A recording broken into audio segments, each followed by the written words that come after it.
precious stones, gold, ostrich eggs. We will see at the time of Hatshepsut they were going to Nubia, to Punt, a new country called Punt, to look for myrrh. So all these exotic goods were very important for the Egyptians, for the elite, of course, again, and they were, and that's why they were kind of maintaining these commercial ties with Nubia. We will see also images of local rulers there.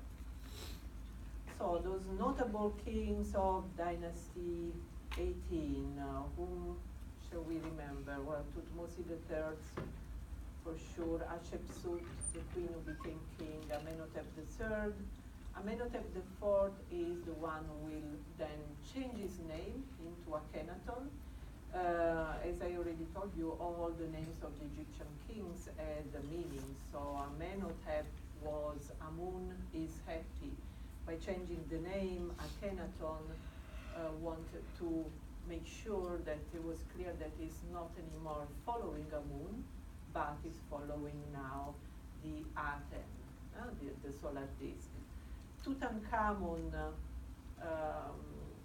come back in the name, as you can see again, Amun is in his name again. So with Tutankhamun we will have the restoration of the power of Amun, so the power of Thebes. And this is when the Egyptian priest, the high priest of Amun, will start to become more and more important.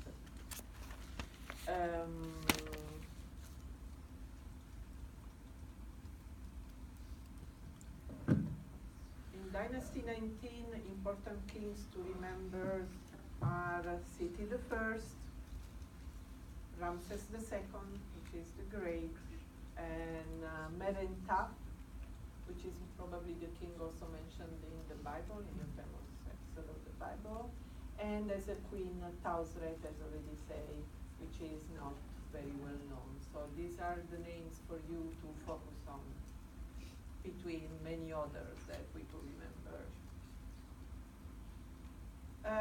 Ramses III is also important, and well, those are all, we all have the mummies of these pharaohs, so you will see a lot of mummy faces today. It's important because he fought the so-called Sea people that I told you already, and well, it seems also that it's been the model for, who has seen the original, the really original first mummy movie by Boris Karloff? Anyone? The black and white, only broke? Okay, you should really watch it. It's just still a great movie, although there are no special effects, and it seems indeed that it was inspired, Boris Karloff, his famous first mummy, was inspired to Ramses III. And that's it. Let's say if you remember those names until Ramses III, you're good to go also for the final when talking about the New Kingdom. Okay, because it's an overwhelming period for to study such in just a week, in a couple of weeks, let's say. So, history of the New Kingdom. How do we understand what was going on? Well, there are really a lot of sources. Just a few ones are textual sources coming from tombs. So tomb inscriptions are very important for us to understand the history of the New Kingdom, and especially the tombs in El Kab, which is here in the south.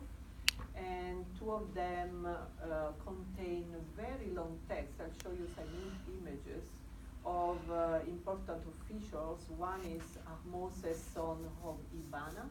Many of these officials were defining themselves by saying the name of the father or the mother, because those names, Ahmose, was very popular. And then we have Ahmose Penekbet. So these are important because indeed they have this long biography, and I think it's nice to read a bit one of them so that you understand better how we need to filtrate those Egyptian sources. And by the way, this website Reshafim is very good for reading Egyptian text. So this is the biography of Moshe, who is represented also with his wife, and you see he has a monkey as a pet. And monkeys came mostly from Nubia. They were really loved by the Egyptians as pets.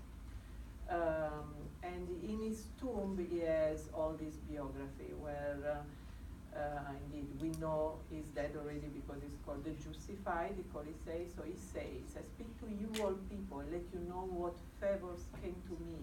I've been rewarded with gold seven times in the sight of the whole land. And this custom of rewarding high officials with gold is also typical of the New Kingdom. It's represented in many tombs. So the Pharaoh was seen as a warrior king, would reward all the officials who showed bravery by giving gold to them. And the gold, again, came from Nubia. With male and female slaves as well.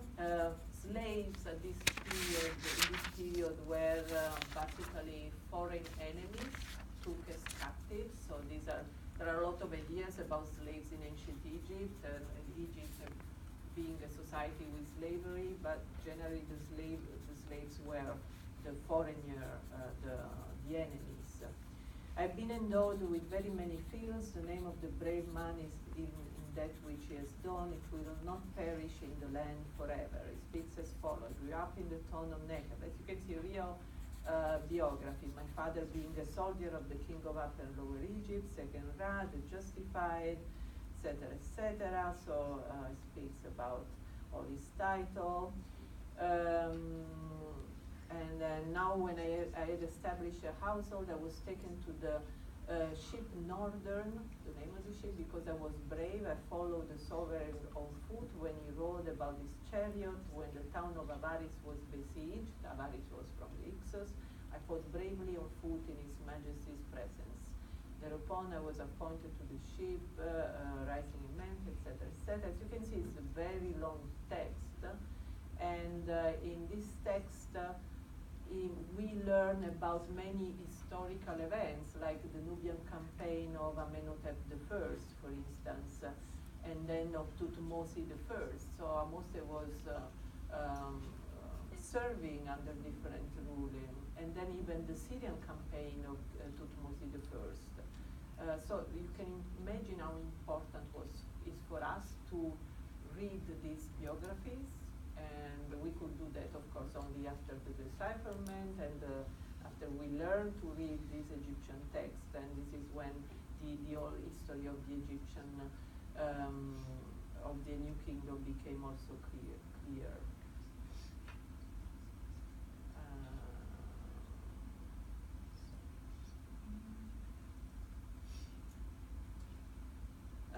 So these tomb inscriptions.